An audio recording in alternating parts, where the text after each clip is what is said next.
When I found out I hadn't been accepted into the college I'd aspired to attend, my world went dark, and it felt like the end of everything. Wait, what? You didn't get in? My mom looked at me with a terrifying glare as I told her the news. Well, I did get accepted into another college. My feeble voice was drowned out by my dad's stern words. If you go anywhere else than there, I ain't paying a dime. I don't have any money to go to college on my own. Never got an allowance, didn't do any part-time jobs, and instead studied diligently at home, aiming for my first choice. So what he's saying is, do not go to college. Man, all that nerdy studying and you still failed. Pathetic. My younger brother, Kevin, laughed mockingly at me. I lived with my dad, who ran a business, my stay-at-home mom, and Kevin, 3 years my junior. I've always been quiet and not good at expressing my feelings. On the other hand, Kevin was straightforward, good at being spoiled, and so adept at getting by that even his whims were tolerated. I don't believe all kids are cherished equally by their parents. Honestly, Jake is so reserved and not endearing. Yeah, but Kevin, he's always smiling and cute. Parents are human after all. There probably are kids they find endearing and others not so much. Kids like me, lacking in charm, are pushed away, while the more affectionate ones, like Kevin, are doted upon.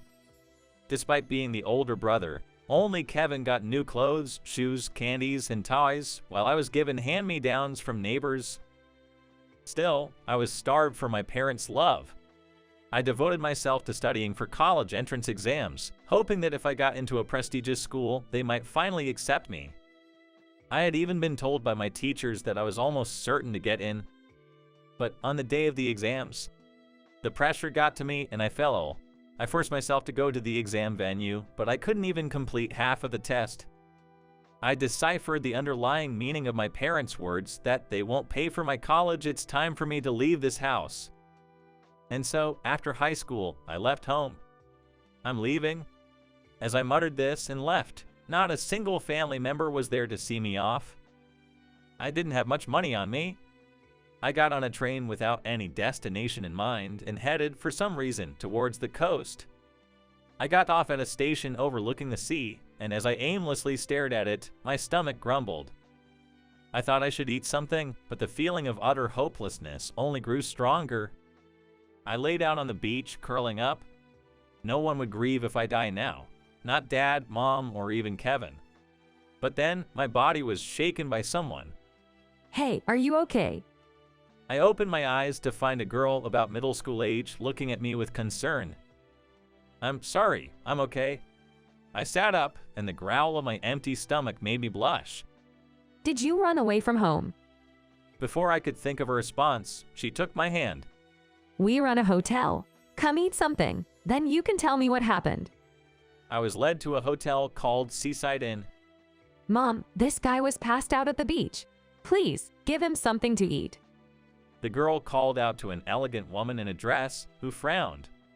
Here, dear, call me Mrs. Collins here. Hungry, are you? Come on over. It's just our staff meal, but if you like to. She served me a bowl full of fresh seafood. Oh, thank you for preparing the meal for me.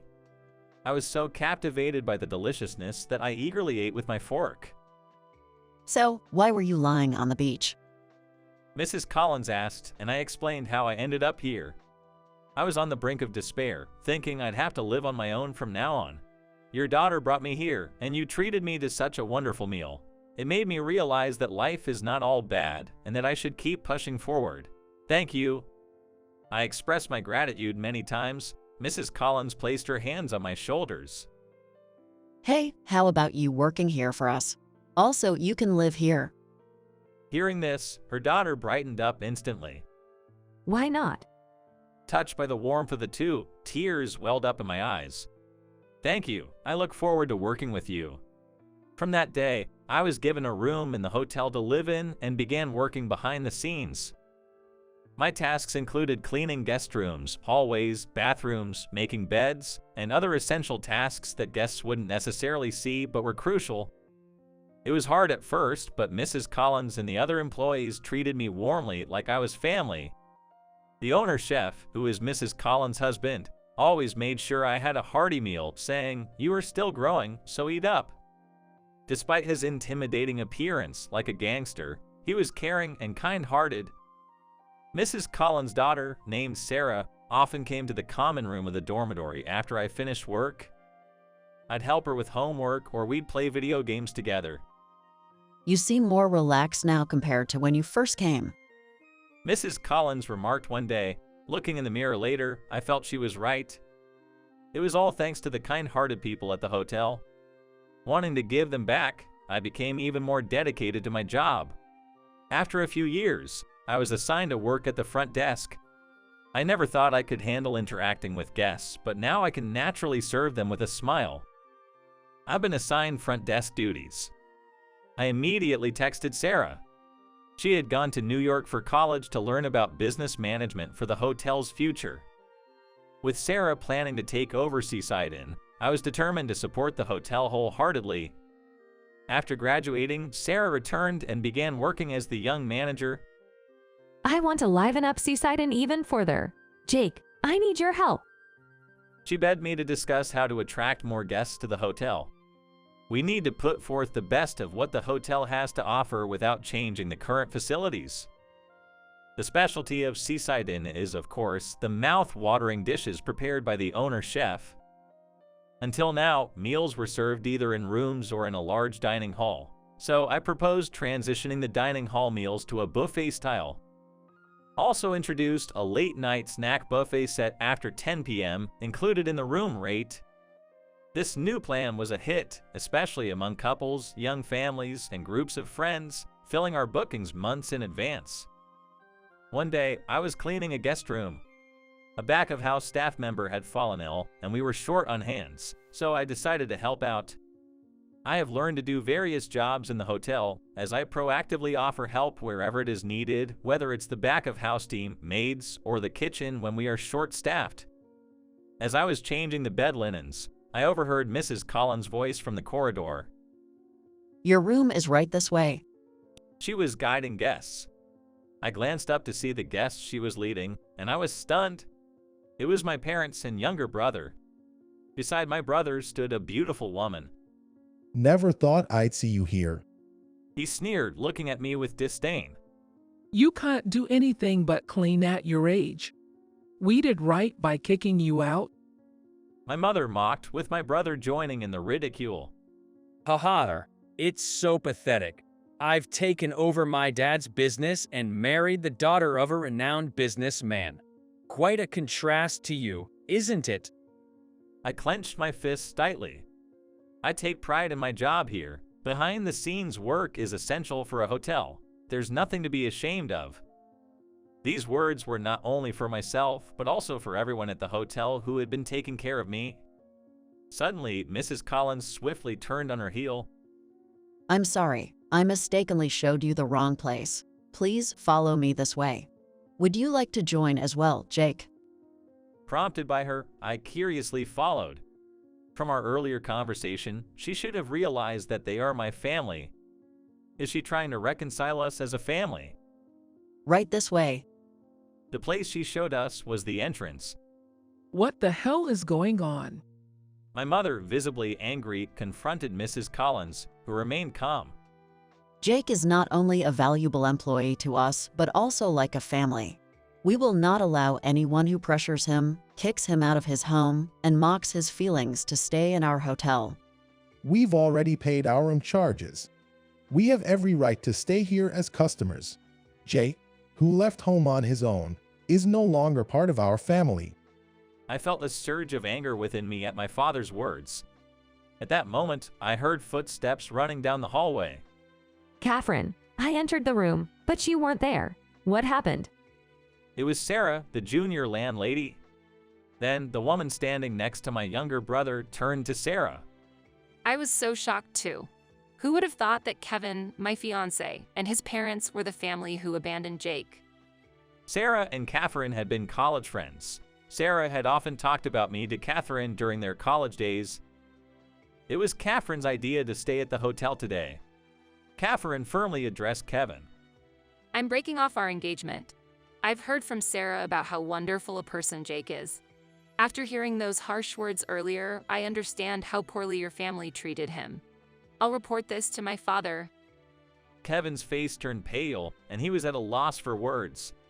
My parents desperately pleaded with her. Wait, please, Catherine. If we don't get financial assistance from your father, our company will go bankrupt. Let's calm down. I think there's been some misunderstanding. Let's talk it out, okay? Kevin, his face flushed, yelled at me. It's all because of you that my engagement got called off. What are you going to do about it? My family began hurling insults at me. I felt guilty for causing trouble to Mrs. Collins and Sarah and was worried about potential repercussions. Get out. A deep, forceful voice rang out from behind. Turning around, I saw the owner chef, Mr. Bob, glaring menacingly, holding a chef's knife. If you harm this hotel or Jake, you'll pay the price. Those words made the three of them gulp, and they hastily left the entrance. Only Catherine stayed behind at the hotel. As planned, she stayed the night after informing her father about the broken engagement and the reasons for it, and enjoyed spending time with her old college friend. Later on, I heard that my father's company went bankrupt since it didn't get any financial assistance from Catherine's father. Kevin, not wanting to bear the debt, left the house. After a while, the hotel received a phone call. Is Jake Smith working there? Recognizing the voice, I knew immediately it was my mother. I'm sorry, but Jake Smith doesn't work here. It wasn't a lie when I said that. After all, after marrying Sarah, I took her surname and became Jake Collins. I had already completed the procedures to disclaim any inheritance from my parents. Although I thought she'd recognize my voice immediately, my mother continued to appeal, seemingly oblivious. Our family has been ruined because of him. He needs to take responsibility and pay off our debt. He's there, isn't he? Put him on the phone. I could sense the intense hatred directed towards me through the phone. At that moment, Sarah took my phone. His family is right here, not someone like you. Never call us again. She sharply rebuked and hung up the call. Then she cheekily stuck out her tongue. I'm sorry, I acted on my own. I smiled and shook my head slightly. Why apologize? It was the truth, right? She cried for me and then hugged me tightly. Yes, my precious family was right here. 7 years have passed since then. Welcome. Being warmly greeted by Mrs. Collins and her young assistant, the visitor turned out to be Catherine, my younger brother's former fiancée. She came to visit the hotel with her husband and 5-year-old son, Brandon. Brandon, let's play. My daughter, Lily, ran up to him, and the two of them, hand in hand, went inside the hotel. You can take the day off since you have friends over today. Sarah nodded with a big smile when Mrs. Collins told her this. I'm sure tonight Mr. Bob will serve a sumptuous dinner with all his heart. With that thought, I smiled, cherishing my happiness for the day.